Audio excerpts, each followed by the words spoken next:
नमस्कार दोस्तों, स्वागत है आपका मेरे चैनल पे। दोस्तों, जैसा कि आप जानते हैं कि इंडिया को HAPS यानी कि हाई एल्टीट्यूड स्यूडो सैटेलाइट के नाम से एक ड्रोन विकसित करना था, जो एक तरह से हम कह सकते हैं कि ड्रोन के रूप में उड़ता हुआ सैटेलाइट है, या फिर इस सैटेलाइट को हम जहां चाहे वहीं भेज सकते हैं और इन्फॉर्मेशन ले सकते हैं। तो अब दोस्तों इसे गवर्नमेंट का अप्रूवल मिल चुका है। आज इसी के ऊपर बात करेंगे। चलिए दोस्तों शुरू करते हैं। तो दोस्तों, हमारी HAL यानी कि हिंदुस्तान एरोनॉटिक्स लिमिटेड को गवर्नमेंट की तरफ से परमिशन मिल गई है एक indigenously high altitude pseudo satellite विकसित करने के लिए, जो कि हमारी कॉम्बैट एयर टीमिंग सिस्टम का यानी कि कैट्स वॉरियर सिस्टम का हिस्सा होने वाला है। और ये बात डिफेंस सेक्रेटरी अजय कुमार ने कन्फर्म की है। और दोस्तों, HAL इसे NAL यानी कि नेशनल एरोस्पेस लेबोरेटरी और प्राइवेट सेक्टर की company new space research and technologies private limited के साथ में मिलकर विकसित करेगा। और इसका नाम कैट्स इन्फिनिटी होगा, जैसा कि हमने एरो इंडिया 2021 के दौरान भी इसे देखा था।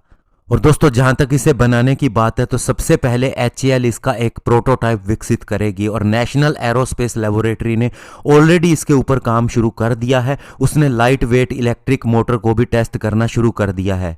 और इस लाइट वेट मोटर को अगर पावर देने की बात करें तो इसे high density rechargeable lithium sulphur batteries से पावर मिलेगी। और ये बैटरीज अपनी चार्जिंग के लिए सोलर पैनल का इस्तेमाल करेगी, जो सोलर पैनल इस HAPS के ऊपर लगा होगा। और दिन के समय ये बैटरी को चार्ज करेगा और उसके बाद में रात को इसकी मदद से यह अपनी उड़ान जारी रख सकता है। और दोस्तों, सबसे बड़ी बात यह है कि ये बिना लैंड किए 2-3 महीने तक हवा के अंदर रह सकेगा। और दोस्तों, जहां तक HAPS के वेट की बात है तो लगभग 500 किलोग्राम या इससे ज्यादा इसका वेट हो सकता है, और ये 70,000 फीट की ऊंचाई पे जा सकेगा। जहां तक इसके कॉस्ट की बात है तो इसका एस्टीमेट लगाया जा रहा है कि 700 करोड़ रुपए की इसके अंदर इन्वेस्टमेंट की जरूरत होगी, और शुरुआत में 50 करोड़ रुपए इन्वेस्ट किए जाएंगे, जिससे इसका काम शुरू हो जाएगा। और दोस्तों, HAL का कहना है कि 3 से 4 सालों के अंदर इसका प्रोटोटाइप तैयार हो जाएगा। और दोस्तों, इसका फायदा ये होगा कि ये जब 70,000 फीट की या इससे ऊंचाई के ऊपर जाएगा तो ये दोस्तों कन्वेंशनल एयर ट्रैफिक से ऊपर होगा, यानी कि बियॉन्ड लाइन ऑफ साइट के ऊपर होगा। तो इसकी कैपेबिलिटी होगी नियर रियल टाइम सर्विस देने की। इससे हम कंटिन्यूअस सर्विलियंस कर सकेंगे। हमारी मिशन रिक्वायरमेंट के हिसाब से सारी ज़रूरतें पूरी हो जाएंगी।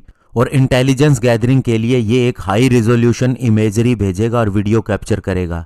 और इसके अलावा दोस्तों, ये कई तरह के पेलोड ले जाने की क्षमता भी रखेगा, जिसके अंदर electro optical, infrared, hyper spectral, इसके अलावा passive radio frequency radar, synthetic aperture radar, और साथ ही दोस्तों early warning lidar automatic identification system भी इसके ऊपर ले जाया जा सकेगा। तो दोस्तों, कुल मिला के ये अपनी तरह का एक यूनिक UAV होगा, या फिर हम कह सकते हैं कि एक ऐसा सैटेलाइट होगा जो हमारी इच्छा से हमें किसी भी सिचुएशन के बारे में अवेयर कर सकेगा।